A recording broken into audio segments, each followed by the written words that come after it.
জাহিদুল ইসলাম আরো একটা কমেন্ট করেছেন, নারী বিপিএল এর 3 দলের উনিও নাম কি কি? আপনার পরিচিত নাকি? কেউ আমার পরিচিত না। দুইটা ওই যে comment ভালো দিলেন। কমেন্টের কারণে আসলে এসে গেছে। আজকে না ভালো, আপনার ওই যে ইফতারের পর পর হয় কি, আমরা তো ক্রিকেট শোটা 1 ঘন্টা পিছিয়ে দিয়েছি মানে ইফতারের কারণে। সো ইফতারের টাইমটার পরে তো মানুষের আসলে কাজই থাকে ফোন টেপা, তো মানে আসলে মানুষ আবেগ অনেক প্রশ্ন করে দেয় আর কি। আচ্ছা। ভালো ভালো প্রশ্ন আসছে এবং ইফতারের পর সারাদিন পর খাওয়ার পরে মাথাটাও খোলে, ঠিক আছে, এই জন্য প্রশ্ন আসছে।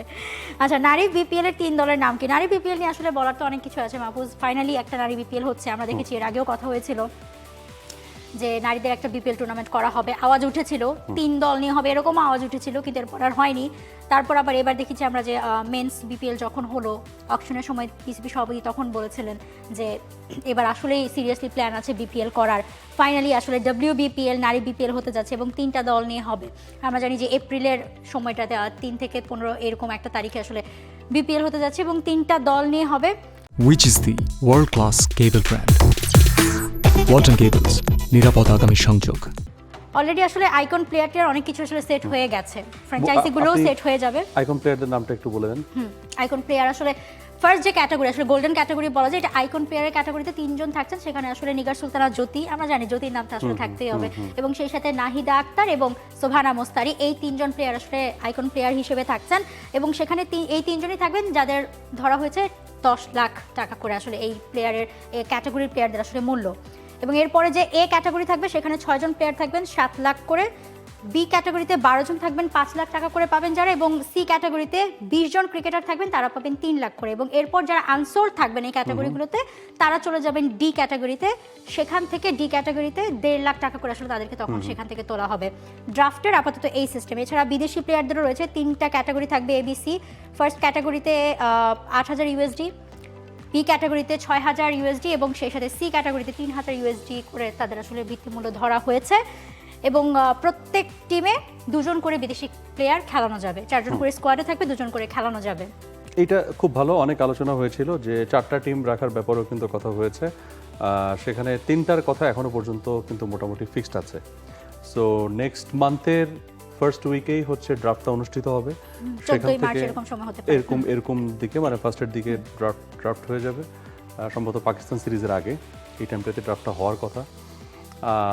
3টা দল হলে যতটুকু এ পর্যন্ত নামগুলো কিছু আলোচনা হয়েছে, যেমন চট্টগ্রাম কুইন্স, তারপরে সিলেট স্টার্স, আরেকটা দলের নাম বা ফ্র্যাঞ্চাইজি এখনো পর্যন্ত কনফার্ম হয়নি, অতটুকু আমি জানি। কনফার্ম হলে হয়তো আমরা আমাদের দর্শকদেরকে জানাতে পারবো।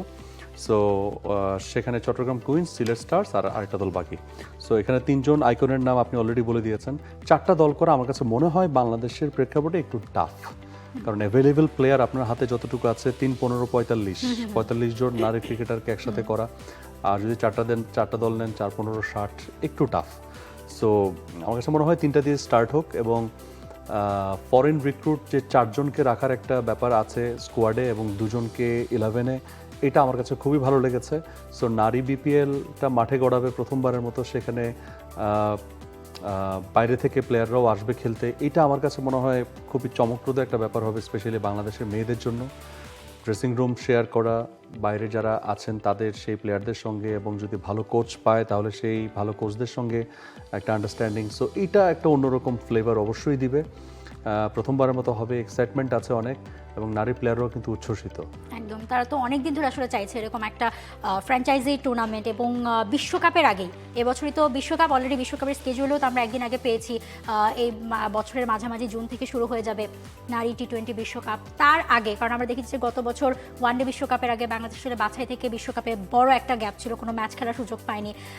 কিন্তু এবার আসলে একটা ফ্র্যাঞ্চাইজি ক্রিকেট খেলেই, T20 ক্রিকেট খেলেই আপনি যখন বিশ্বকাপে যাবেন, ক্রিকেটারদের জন্য এটা অনেক বড় একটা পাওয়া হবে। এটা যেমন একটা পাওয়া, আরেকটা পাওয়া হচ্ছে ওভারঅল সব ক্রিকেটারদের কিন্তু একটা ফিনান্সিয়াল সাপোর্ট দরকার।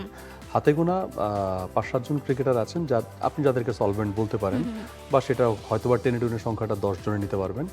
এর পরের যে নাম্বারগুলো আছে যারা বাংলাদেশে নারী ক্রিকেট খেলছে, তারা কিন্তু মুখিয়ে থাকে একটা টুর্নামেন্ট, ভালো একটা টুর্নামেন্ট যেখান থেকে একটা হেলদি ইনকামের ব্যবস্থা থাকবে, যাতে তাদেরকে ক্রিকেটটা ছেড়ে দিতে না হয়। তো তারা ক্রিকেটে থাকতে চান, এবং এই রকম উইন্ডোগুলো যখন ক্রিয়েট হবে তখন আলটিমেটলি আর ওই গল্প আমাদেরকে বলতে হবে না যে মানে অর্থের অভাবে ক্রিকেটটা ছাড়লেন অমুক, বা ফিনান্সিয়াল সাপোর্ট নাই, বা তিনি এটাকে ক্যারি করতে পারছেন না, বা ফ্যামিলি তাকে এটাকে আর পারছেন না সাপোর্ট দিতে, কারণ প্রত্যেকটা গিয়ার কিন্তু এক্সপেন্সিভ। ক্রিকেটে? আপনি দেখেন মেন্স ক্রিকেটে এখন ক্রিকেটে খেলতে আসতে গেলে খুব একটা মানে নারী ক্রিকেটের তুলনায় তো অনেক কম তারা এইসব নিয়ে চিন্তা করে, বাট নারী একজন মেয়ে যখন ক্রিকেট খেলবে চিন্তা করে বা ক্রিকেটে আসতেছে তখন তাদের তার দুটো জিনিস চিন্তা করতে হয়, যে এক আসলে মানে নিরাপত্তা সিকিউরিটির ব্যাপারটা একটা ব্যাপার, এবং হচ্ছে এই আর্থিক নিরাপত্তাটা এই জায়গাটা আসলে। তো টাকা পয়সার ব্যাপারটা আসলে যদি সত্যি, এবং ক্রিকেটের সাথে আমার যতবারই কথা হয়েছে সবাই আসলে এটা বলেছে যে দিন শেষে তো মানে ইনকামের একটা সোর্স লাগে, ক্রিকেট যখন খেলতে আসবে মেয়েরা তখন তো আসলে লাগবে যেখান থেকে আমি আর কি পাচ্ছি বা কি নিচ্ছি। এটাই তো আপনার সোশ্যাল একটা স্ট্যাটাস। আপনি কষ্ট করছেন, আপনি খেলছেন, আপনার যদি একটা ফিনান্সিয়াল সিকিউরিটি থাকে, দেন আপনি এই জায়গাটাতে যারা গার্ডিয়ান আছে বা যারা ভবিষ্যৎ প্রজন্মের যারা ক্রিকেটার হতে চায় তাদেরকেও গার্ডিয়ানরা উৎসাহিত করতে পারবে।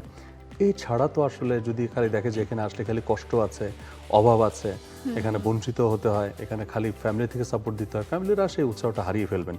সো বিপিএলটাকে we would like to appreciate this effort, এবং এই এফোর্টের কারণে একটা বিশাল pool they will get some handsome money, যেটা দিয়ে তাদের একটা সাপোর্ট হবে to buy at least some good gears for cricket. একদমই, এবং এই জায়গাটাতে ডব্লিউপিএলকে আসলে বড় একটা মানে সাধুবাদ দেওয়া যায়, কারণ তারা মানে যে জিনিসটা শুরু করেছে এবং দেখিয়েছে এটা খুব ভালো। কারণ আমরা দেখি যে পাশের দেশে ইন্ডিয়াতে নারী ক্রিকেটার এখন নারী ক্রিকেটটা কোথায় চলে গেছে, ইভেন আপনি যখন অন্য দলগুলো চিন্তা করবেন, এই যে অস্ট্রেলিয়া চিন্তা করেন, ঠিক আছে, উইমেন বিগ ব্যাশ সব কিছু মিলিয়ে মানে কোথায় চলে গেছে, এবং ফ্র্যাঞ্চাইজি ক্রিকেটটা খুব খুব দরকার এখন। আপনি যখন ক্রিকেট খেলবেন আপনার ফ্র্যাঞ্চাইজি ক্রিকেট আসলে লাগবেই।